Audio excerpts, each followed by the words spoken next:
Good morning children. आज हम सारा आकाश उपन्यास, जो आपकी पाठ्यपुस्तक है, राजेंद्र यादव जी के द्वारा रचित है, पढ़ेंगे। इसके दो भाग हैं, पूर्वार्ध और उत्तरार्ध। पूर्वार्ध में 10 अध्याय हैं और उत्तरार्ध में भी 10 अध्याय हैं। पूर्वार्ध को सांझ और उत्तरार्ध को सुबह और सांझ, इस दो खंडों में विभाजित किया गया है। प्रस्तुत कहानी के माध्यम से इस उपन्यास में राजेंद्र यादव जी ने एक संयुक्त परिवार में होने वाली घटनाओं के बारे में चित्रण करने का प्रयास किया है। वास्तव में संयुक्त परिवार की कुछ समस्याएं तो होती हैं, किंतु दहेज और परिवार की आपसी तालमेल का अभाव, बेमेल शादियाँ, ये सब विशेष कारण है जिसके कारण हमारा समाज आज बहुत ही विडंबनाग्रस्त और वंचित होता चला जा रहा है। कुछ समस्याएं ऐसी आती चली जा रही हैं जिनके कारण समाज टूटता जा रहा है। बच्चों, हमें इससे बचने का प्रयास करना चाहिए। इसके प्रथम अध्याय में समर और प्रभा दोनों की सुहागरात से प्रारंभ होता है। सुहागरात के दिन ही एक पड़ोस में घटना घटित हो जाती है, जिसमें सामने रहने वाले, उसके मकान के सामने रहने वाले परिवार में बहू स्वयं को मिट्टी का तेल डाल करके जला लेती है। ये घटना हृदय विदारक है और प्रभा चूँकि पहली बार आज इस घर में आई है, इसलिए वो इस घटना को सुन करके बहुत व्यथित होती है और अपने अंतर्मन में तरह तरह के विचार करती हुई उसी में खोई रहती है। इधर रात का समय आता है, सुहाग रात, प्रथम रात को सुहाग रात बोलते हैं। प्रभा अपने कमरे में, जहाँ पे उसे बताया गया वहाँ है, खड़ी जिंगले को देख करके सामने जिंगला मीन्स खिड़की से वो बाहर की तरफ देखती है।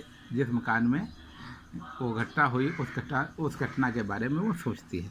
इधर क्या होता है, समर को कहा जाता है, समर कमरे में जाता है और बाहर से भाभी उनकी किवाड़ों को खींच के बंद कर देती हैं। समर आता है और काफ़ी देर तक बैठा रहता है। उसे आशा होती है कि प्रभा उसका गर्मजोशी से स्वागत करेगी, लेकिन प्रभा मानसिक रूप से आहत होने के कारण वो जिंगले की तरफ ही देखती रहती है और ये आशा करती है कि उसका पति आएगा, उससे बुलाएगा और वो उसके पास में जाएगी, हंसी मजाक करेगी, तरह तरह की बातें करेगी, एक दूसरे का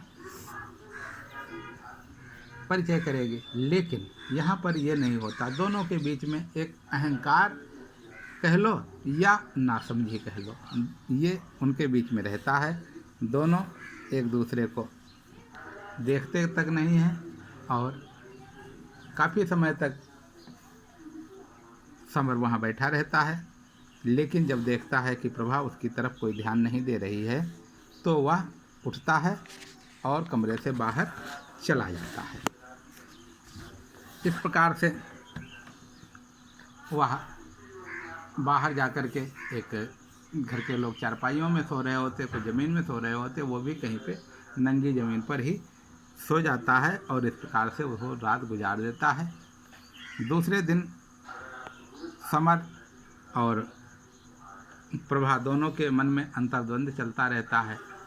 वो विचार करते हैं कि कैसी लड़की है, कितनी घमंडी लड़की है। इस प्रकार से ये विचार समर के मन में आता है और प्रभा भी इसी प्रकार के विचारों में खोई रहती है, लेकिन दोनों में संवाद होता ही नहीं है। यहाँ तक कि जब ये बात घर वालों को पता चलती है तो उसकी भाभी समझाती हैं, उसके भैया समझाते हैं, पिताजी बुला करके उसको समझाते हैं कि बेटा, जब तू नहीं चाहता था लेकिन विवाह हो ही गया है तो आपको चाहिए कि आप अब बहू को निर्वाह करो। अच्छी है बुरी है जो कुछ है तो बहू। अब 7 फेरे डाल करके लाए हो, उसका ठीक से निर्वाह नहीं करोगे तो ये भी तो बदनामी होगी। इस प्रकार से घर वाले से समझाने का प्रयास करते हैं, लेकिन समर सोचता है कि मैंने पहले ही बाबूजी से कहा था कि पैरों में चक्की ना बांधो, क्योंकि मैं पढ़ लिख करके कुछ बनना चाहता हूँ। अभी तो मैंने इंटर की ही परीक्षा दी है, अब आगे पढ़ना है।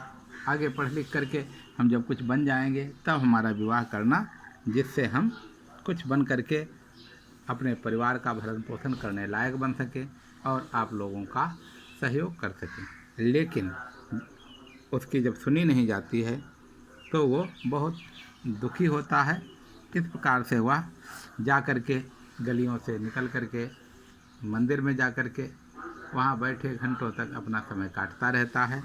वह अपने मित्रों से, अपने सगे संबंधियों से आंखें चुराता है और स्वयं बचता ही रहता है, क्योंकि लोगों के तरह तरह के प्रश्न होते हैं, उनका उत्तर देना उसके लिए नामुमकिन जैसा हो जाता है।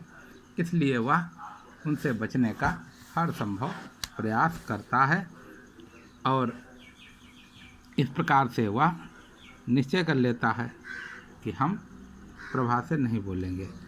दूसरे दिन की घटना क्या होती है कि प्रभा को उसकी भाभी गिलास में दूध देती है, कहती है लेके जाओ और समर को दो। प्रभा दूध लेकर के आती है, लेकिन क्योंकि पति पत्नी में पहले ही बात नहीं हुई है, दोनों में अहंकार है। वो चाहता है, समर चाहता है प्रभा पहले बोलेगी, प्रभा सोचती है समर पहले बोलेगा। ये बात सोचते सोचते दोनों में एक अंतर्द्वंद रहता है, दोनों एक दूसरे से नहीं बोलते हैं। प्रभा आकर के किवाड़ के ओट में खड़ी हो जाती है और दूध का गिलास आगे बढ़ाती है। समर उस दूध के गिलास की तरफ देखता भी नहीं है और प्रभा को अनदेखा करके 10-15 मिनट वहाँ बैठा रहता है। लेकिन जब प्रभा सामने नहीं आती है तो वह निकल करके चला जाता है। यहाँ पर एक बात और कहने वाली है, घर में जो कुछ महिलाएं होती हैं वो आपस में ये भी चाहती हैं कि तनातनी बनी रहेगी तो ज़्यादा अच्छा रहेगा। यहाँ पर भाभी का ऐसा ही रोल है। भाभी ये चाहती हैं अगर समर में प्रभा में यदि तालमेल नहीं होगा तो अच्छा रहेगा, इससे हमको अवसर मिलेगा। और वो समर को भड़काती रहती हैं, समर से कहती हैं देखिए वो तुमको प्रणाम नहीं करती है, तुमसे माफ़ी नहीं मांगती है। इधर प्रभा से कहती हैं भाई माफ़ी मांग लो जा कर के तो ठीक हो जाएगा। प्रभा माफ़ी नहीं मांगती है तो वो और भड़क जाता है। इस प्रकार से तीसरे अध्याय में ये घटना घटित होती है और प्रभा आखिर वापस आती है।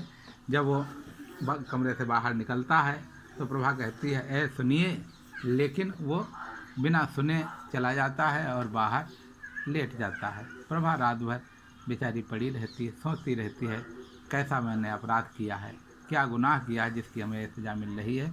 इस प्रकार से वो लड़की रात दिन कुढ़ती रहती है।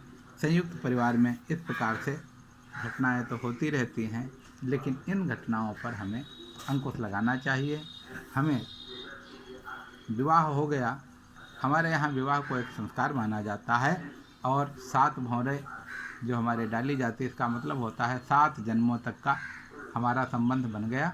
इसलिए अच्छा बुरा जो भी हमारे साथ में हमारा लाइफ पार्टनर बन गया है, जीवन साथी बन गया है, दाम्पत्य जीवन में हमारे आ गया है, अब उसे हमें स्वीकार कर लेना चाहिए और उसके साथ में सुख, उसके साथ में दुख, दोनों प्रकार से जैसा हो जीवन में जीवन बिताने का प्रयास करना चाहिए।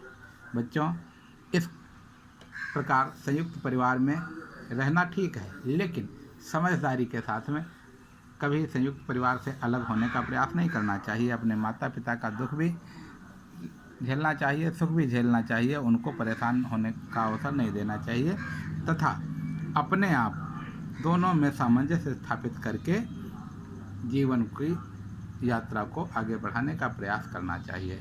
धन्यवाद बच्चों।